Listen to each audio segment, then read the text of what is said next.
Hello everyone, and welcome back to ID Dan Stories. Whether you're a returning viewer or joining us for the very first time, we're so glad you're here.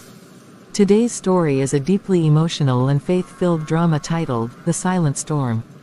It's a heartfelt journey through the quiet struggles of marriage, infertility, emotional isolation, and rediscovering hope through God. We pray that this story will touch your heart, strengthen your faith, and remind you that even in silence, God is working. So sit back, watch, reflect, and don't forget to like, comment, share, and subscribe to ID Dan Stories for more inspiring Christian dramas that speak to the soul. Let's grow in faith together. God bless you. I made your favorite baked chicken with rosemary and that garlic rice you like. I even remembered to roast the carrots this time. Thank you. It's nice. I called Dr. Lawson's office today. They said we could come in for another round of tests. Maybe we could schedule something next week? I thought we were waiting until the new year? That was 3 months ago, Daniel. The year is almost gone. We've been waiting for 7 years. At what point do we stop waiting and start hoping again? Grace, can we just eat in peace without bringing this up again? Peace? Daniel, this silence between us isn't peace. It's slow death. Every dinner is the same. We sit here. You say a few words. I pretend I'm okay. And we go to bed like strangers. That's not peace. That's pretending. Do you think I enjoy this? Do you think I don't think about it every single day? I just don't want to talk about it tonight. But when is the right time? It's never the right time with you anymore. When I cry, you shut down. When I try to pray with you, you walk away. I feel like I'm walking through this valley alone, and you're standing on the sidelines. Silent. I don't need you to have all the answers, Daniel. I just need you to walk with me. To look me in the eye and say, Grace, we're in this together. But all I get is silence. I didn't mean to shut you out. I don't know how to handle this. Every time we talk about it, I feel like I'm failing you all over again. You're not failing me, Daniel. You're just not fighting with me. And that's what hurts most.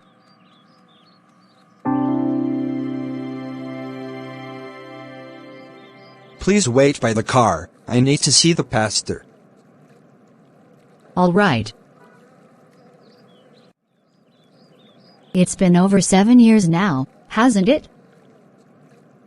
Yes. And nothing. Not even a miscarriage. You know what they say. Sometimes, it's not always the woman. Or maybe there's something spiritual involved. These things don't just happen without a reason. Good morning, sisters. Oh, Sister Grace. Good morning. Your dress is so beautiful today, God bless you. We're always praying for you. God's time is always the best, you know. Hannah waited too. Thank you. Yes, I believe that. Enjoy your week ahead. Sometimes, the heaviest burdens aren't the ones shouted out loud. They're the ones whispered behind your back, and carried in silence. Sorry I took a while. Pastor just wanted to confirm next Saturday's schedule. That's fine. Are you okay? Yes, I'm fine.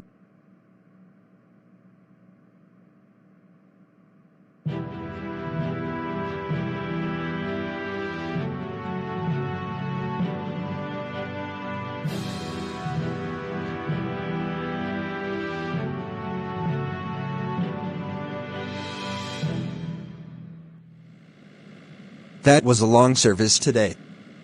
Pastor really took his time with the message. You okay? Do you really want me to answer that, Daniel? Or are you just asking to fill the silence? Grace, I'm just trying to make conversation. Conversation? Daniel, we haven't had a real conversation in months. What we do is exchange sentences. You speak when you're expected to. You reply when I ask. But you don't talk to me. Not really. Grace, I don't know what you want me to say. We talk. We eat. We go to church. We do what we're supposed to do. That's just it. We're doing everything we're supposed to do, except the things that matter. We go to church together, but I sit beside a stranger. We pray in public, but at home, we don't even touch hands. When was the last time you held me and just said, I know this is hard, but I'm here?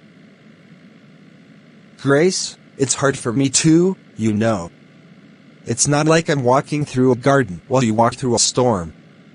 I'm in this storm too. Then why do I feel like I'm the only one getting wet? Grace, it's hard for me too, you know. It's not like I'm walking through a garden while you walk through a storm. I'm in this storm too. Then why do I feel like I'm the only one getting wet? You know what hurt most today? It wasn't the whispering. I've heard it before. I've learned to live with it. What hurt most was looking for you in the crowd, wanting just one moment of reassurance from my husband, and realizing you were too far ahead to even notice I was falling behind. I didn't mean to. I know. You never mean to. But intentions don't fill the empty spaces in a marriage, Daniel. Actions do.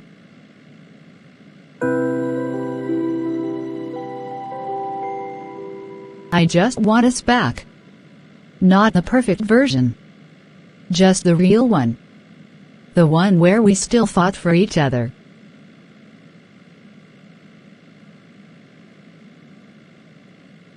It's okay, my love. Lord. Are you there? I've tried to be strong.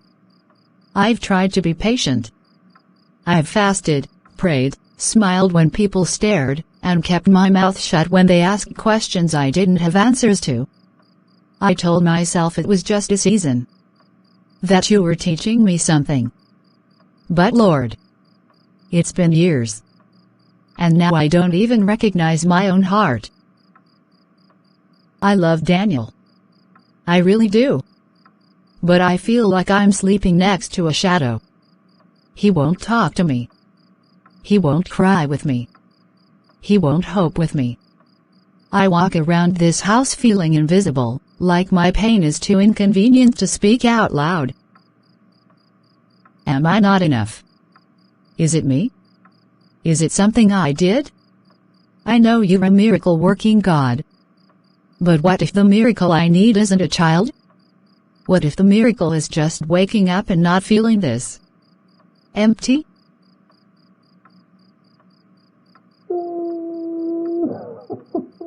I'm not asking for much. I'm not even asking for answers anymore. I'm just asking for peace. Please. Give me peace.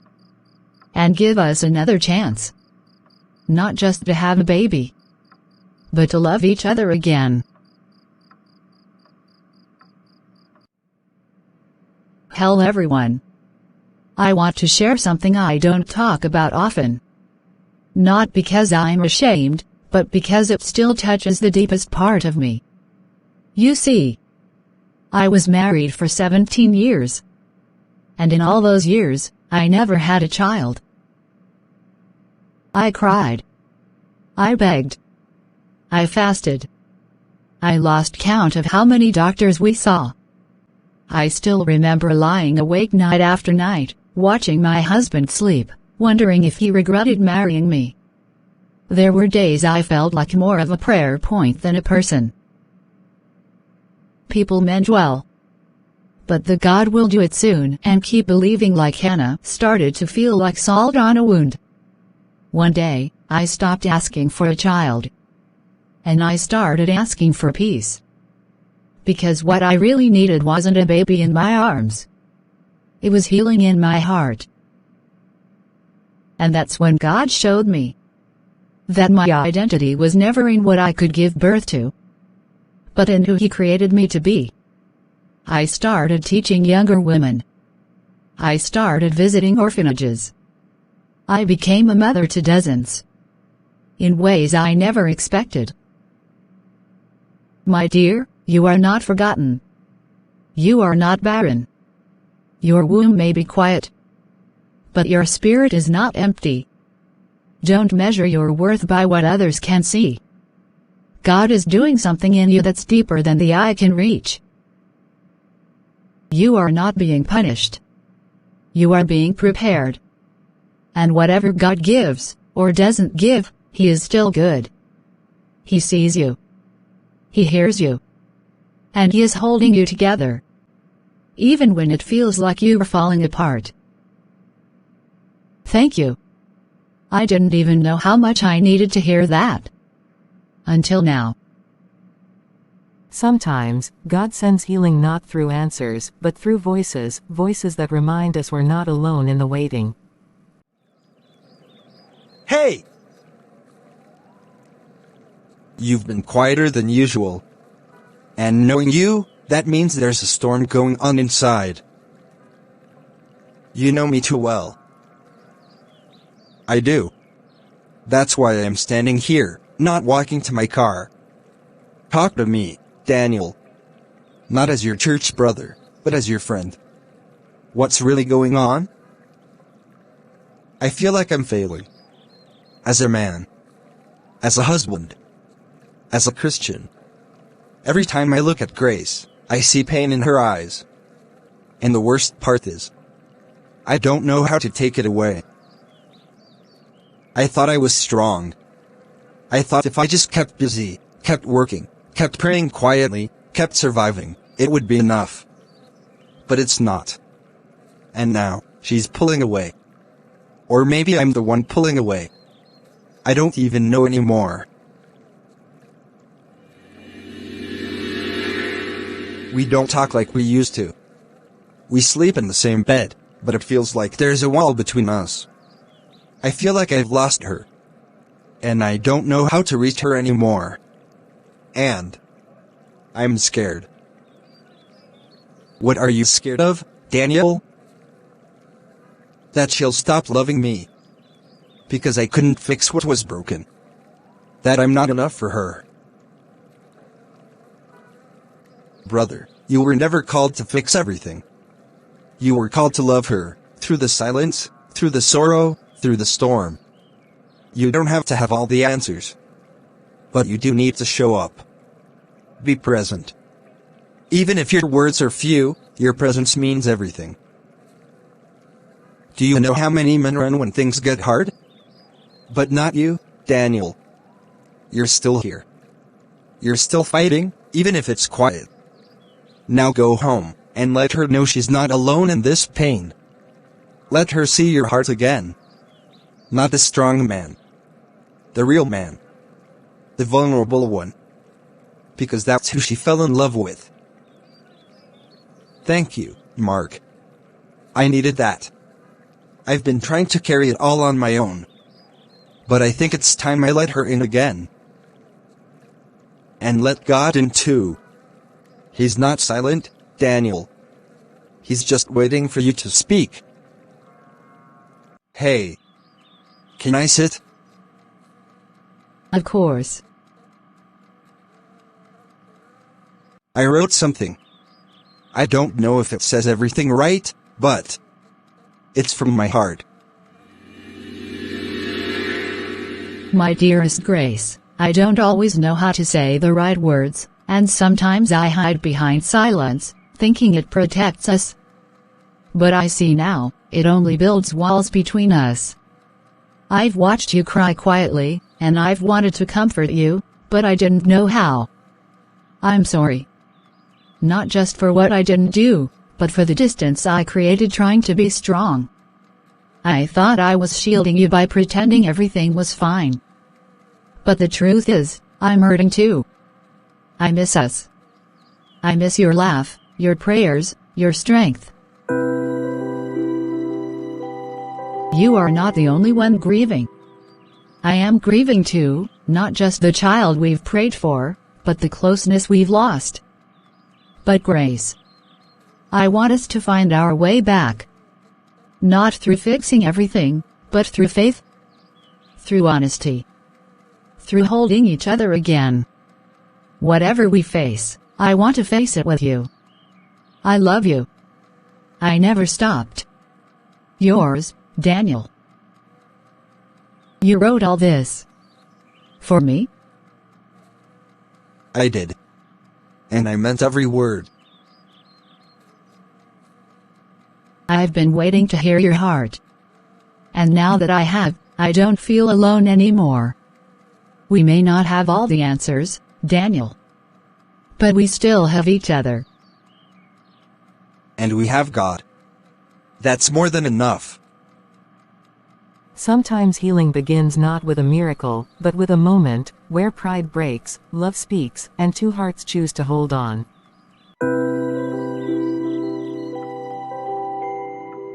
I didn't know if you'd want tea or coffee this morning. So I went with both. You always did have a backup plan. Thank you. I woke up this morning feeling something I hadn't felt in a while. Not because everything's suddenly perfect, but because I feel seen again. Heard. Loved. You are. I'm sorry I ever made you feel like anything less. And I'm sorry for letting bitterness take the place of patience. The truth is, I was angry with God. And I took it out on you. But when I read your letter last night, I realized He never left us. We just stopped inviting Him in. That's why I was thinking, maybe we could start doing this together again. Reading the Word. Praying out loud. Believing, even when it hurts. I'd love that. The Lord is close to the brokenhearted and saves those who are crushed in spirit. Lord, thank you for never giving up on us. Thank you for loving us through our silence, our frustration, and our pain. We surrender this marriage back to you. Heal us, rebuild us, and teach us how to love like you do. Whatever comes next, we'll face it. Together. Together, with God at the center.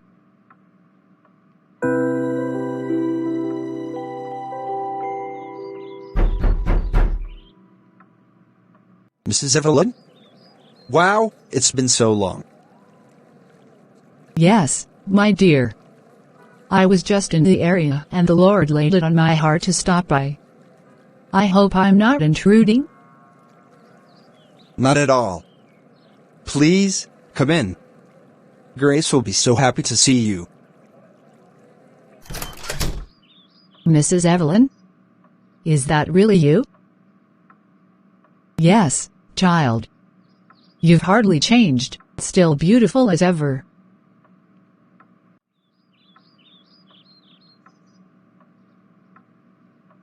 What brings you here after all these years? Honestly, I don't even know fully myself. I was just passing through when I felt this strong urge to come see you. I prayed about it. And the Lord said, go. They need to hear. Years ago, I too walked the path you're walking now. 10 years of marriage. No child. Silence. Loneliness. I almost gave up. But one day, a woman I barely knew came to my door and told me exactly what I'm telling you now: God has not forgotten you. And what he allows, he uses. I didn't believe her then. But 2 years later, I adopted a child abandoned at the hospital where I worked. That child became the greatest joy of my life. So, when God told me to come here today, I knew there was someone who needed reminding, your story is not over.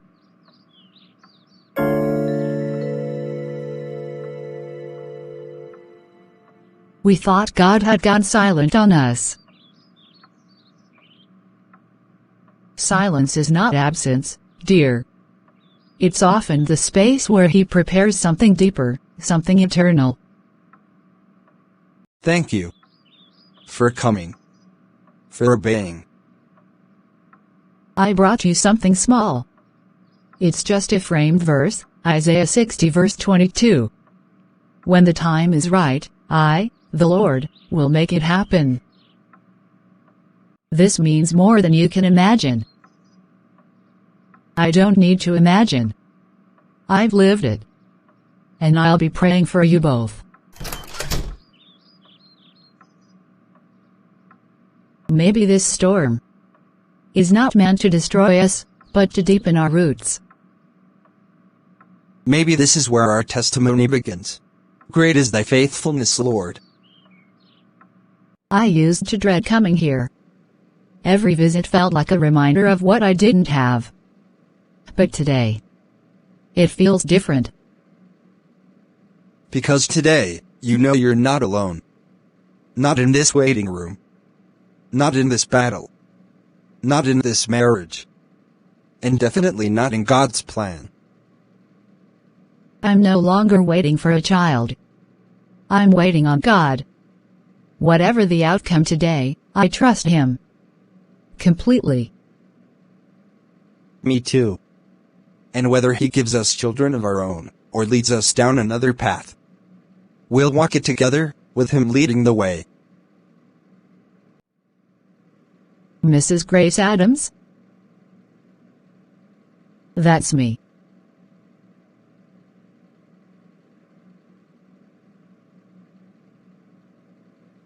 You've been praying longer than usual tonight. I guess. I'm just overwhelmed. Not because I am asking for anything, but because I am finally content. Contentment. That's a beautiful place to arrive at. We may not have all we dreamed of, but we have what matters. We have faith. We have each other. And we have peace. Even in the storm. I read a passage today. Isaiah 26 verse 3. It reads, "You will keep in perfect peace those whose minds are steadfast, because they trust in you." That's us now, isn't it? Yes. Finally. No more measuring our worth by test results, or our joy by timelines. I may never understand all of God's ways, but I trust His heart. And I trust His timing.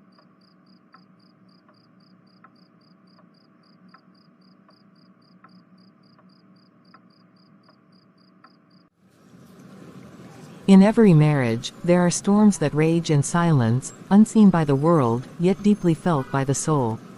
But for Daniel and Grace, the silence became sacred ground, a place where faith was rekindled, love was redefined, and hope was restored. Because in the waiting, God was working. This is not the end of their story, it's just the beginning. Thank you for watching The Silent Storm. Share your thoughts, experiences, and encouragement in the comments. Don't forget to like, comment, and subscribe to ID Dan Stories for more inspirational dramas that touch the heart and soul.